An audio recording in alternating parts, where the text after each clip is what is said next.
আসসালামু আলাইকুম। মাছ মাংস খাইতে খাইতে অবক্তি।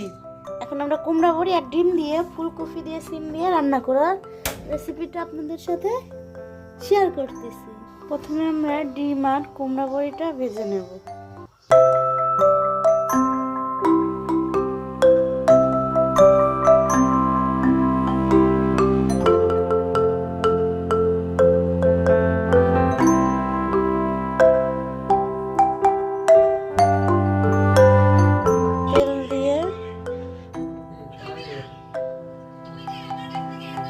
এখানে আদা, রসুন, জিরা, পেঁয়াজ, হলুদ, মরিচের গুঁড়া, ধনে গুঁড়া, লবণ সব মশলা এখন আমরা দিয়ে দেব।